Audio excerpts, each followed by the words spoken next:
Alex, Peak Performance Reviews. Welcome to another vlog and welcome to another video on our MK1 Range Rover V8. In today's video, we're going to be doing a bit more kind of refurbishment or service work, should I say, on the car to make it run and purr like a kitten. We're just trying to replenish, make the car as best as it can be, and it's overdue, well overdue, should I say, an oil and filter change. So we're going to get rid of all the old oil, put a nice new filter on it, and we'll let you know how you do it as well. Actually, before we carry on, what I will say is I've been told that it could be one of two different types of filter. So for my one, which is a almost last gen MK1, it's an 89, not late-ish, I think March, kind of May, kind of 89. I think then they actually changed to a different motor, which I think had a little bit more horsepower.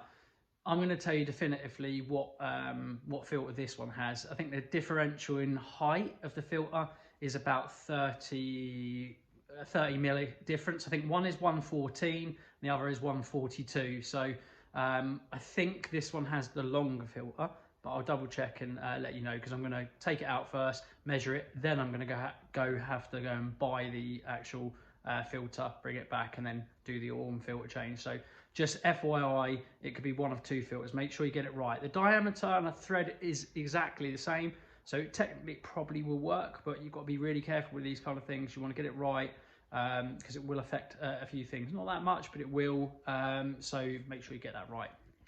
If you haven't seen as well, I'll ping up something in the top right hand corner for you. We have done a fuel filter and a full fuel flush as well. But yeah, so we're really replenishing everything. While I'm going to go get an oil filter, I'm actually going to go get an air filter as well. Again, this looks really old as well. So let me flip it for you.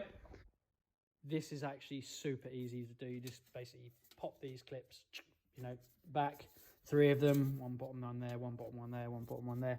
This little the funnel system or intake system, that comes off. And basically there's just a nut in there. It looks like, I think, a 10 mil. You just undo that and the filter will come out. We'll probably have to lift that up, so it might mean that we will take, yeah, so you may need to flip this up to be able to take the whole filter out. But it will be as simple as undoing some of these Jubilee clips. In fact, actually, no, you just pop this thing out. I have done it before. You just take it out here. I should be able to do it. FYI, guys, and I would have put it, you probably would have seen in the clip before, I put it on the screen in titles anyway, but if you did miss that, it is an 11 mil. You actually don't need it deep, you can get it without. So yeah, just wind that off, 11 mil socket, and yeah, away you go. Right, yeah, don't lose your nut and your washer. Put it somewhere safe by your tool mat perhaps, or somewhere else. There you go, it is off. So yeah, there you go, spin that. It's got to spin that off and it will probably release. It's on a, just take that off. It goes in obviously that way back. And let's have a little look at this filter. That's not too bad. That's not terrible, to be fair. It's not terrible, but we'll change it anyway. So yeah, first and foremost, I'm going to try and get this as best an orientation as I can. Follow, basically, here's the filter. Follow the sump. You'll see the shallow part of the sump there. There's the rear of the sump, and there is the oil plug. Just there, and unfortunately, it's already a little chewed by the look of it. So we're going to need to try and source another plug, I think, and get a copper washer as well. I think for now I'm going to try and get it off if I can without managing to do any damage to it. And then once I've done that, when I redo it up, I'm going to do it tight enough to not leak, but not too tight. And then I'll replace another day, because I'm not going to be able to get that part today. Oh, and FYI, it's 29 mil. Very awkward. I managed, thankfully, had one. I did have a spanner, which is better, and it is a ring spanner, so don't normally like using a ring spanner, but they can be useful when things are a little bit mashed up. So fingers crossed it should go over that and should open it. But yeah, 29 mil, crazy, massive. Never known such a, mind you, these are agricultural big beasts, but 29 mil for a drain plug. Why? Apart from obviously being able to get rid of the 6 litres that's in here, very easy. Yeah, I repeat, I forgot to say that 6 litres of oil is required. I think it feels as though they've either been welded on or the rock drain Johnson's done these up. So thankfully I've managed to crack it off. I've literally had to put the wrench on and push with my foot until it basically cracked, thinking I was probably going to crack my leg as well, but I didn't, thankfully. So yeah, it's undone. So yeah, we'll crack on. We'll drain the oil, get the filter off. I'm actually in a bit better position to film now as well, so yeah, crack that off as well. Hopefully we've got the right filter. That measured, in my opinion, around 106. They say the new one, which is a Bosch one, which is lovely, so even better than the crap one that's on there. I say crap one, you know, most of these are all right. There's probably an OEM one, but yeah, we're going to refresh, and yeah, Bosch one going on. That measures about 114. But to be fair, you can get a longer one, and there's no reason, because the thread's exactly the same, there's no reason why you wouldn't get it on there as well. And I don't see there being really a problem with having a longer one. Yeah, it's not going to hurt. So yeah, let's get it on. Right, so this has come out. This was filthy as well, so we're just giving it a real good clean. Put a new O-ring on it, and yeah, giving it a real good clean. You probably could get like a bit more off that. Some of these bits are really caked on, but in general much cleaner, so that's gonna be nice. There's a lot of grit and lots of good stuff on there, but that is, you know, lots of years of build up. Just done they're all spilled over. It comes out of that 29 mil nut, obviously, as you expect, because it's massive. Very quick, so get ready with a big oil vat or tray. We have now anyway, so that's all ready and dumped. We're just going to get the oil filter off now. We've got a filter remover, which I've lost now. Here it is, and we're going to get rid of that. And it requires 10 weight 40. We've got some lots of extra race oil, just because we use really high-end Easter based oils, like this Nano Drive from Miller's. So we're going to put I think it's 6 litres of 1050. Obviously 1040 weight is the factory weight. Nothing wrong with the 50. The important one is this left-hand number, which is the weight, which is essentially viscosity thickness. Essentially, if you want to, actually, top right hand corner, I've done a tech spec 101 on oils. It gives you a lot of information about all kinds of oils, and understanding the numbers behind this as well. But yeah, the important thing is it's the specific thickness for, you know, the car that you're putting it in. So 10 is very important. Ideally, this wants to be close to the number. A little bit less, a little bit higher is fine, but essentially what this is its operating temperature potential. Like I say, go and watch my video to understand more into that and the better explanation of that. But yeah, a little bit more is actually going to give it more protection. If anything, it won't hurt it at all.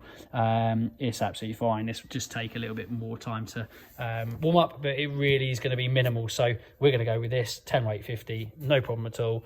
And it's Easter based race oil, so this is never going to have had as good a product in it until now. So yeah, let's put it in. So yeah, having this, the reason why we took this off is because having that off always helps oil remove from the sump easier. So always just near the end, take that off, and that'll just get rid of the last bit of oil from the bottom of the sump easier. So yeah, anyway, let's get that oil filter off and the new one on. Like I said, if you do want a specific oil filter, this is a Bosch one. This is our part number. Again, like I said, it gives you 2 options. The length is the only difference.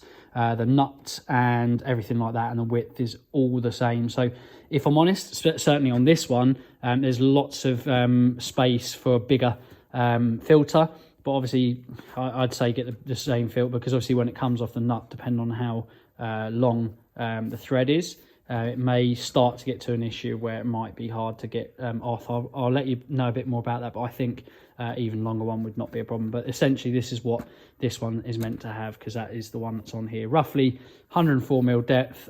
This was listed as 114, so a tiny bit longer. They may have changed over the years perhaps, but I don't know. But this is the one we want, so part number there if you need it.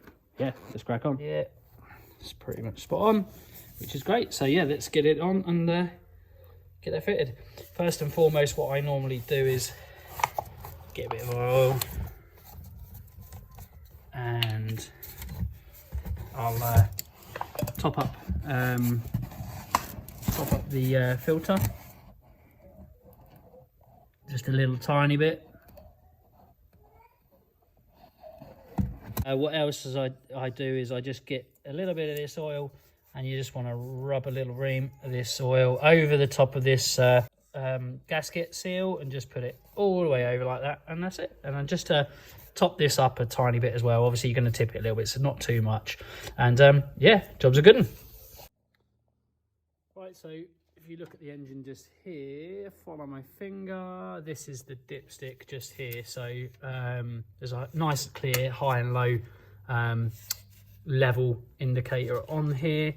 So yeah, we know that this, as far as I've been told, and obviously we have to go off what we've been told, but when I do say I go off what I've been told, I will always do a litre or so, maybe 2 even litres less than what I've been told, and I'll make my own assumption when I'm filling up and checking this. So what I'm going to do is I'm going to rattle in 5 litres to start off with. So I'm going to grab my 5 litres of oil down here and pop it all in.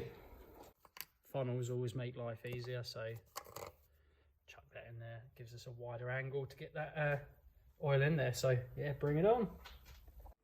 Right, so that is 5 litres in there. We're just going to check now. Let's have a little look what's in the what's showing on the dipstick, if anything. Well, it says about right. It says it's right close to high, but let me just wipe that quickly and we'll recheck. Alright, just dipped it in again and cleared it.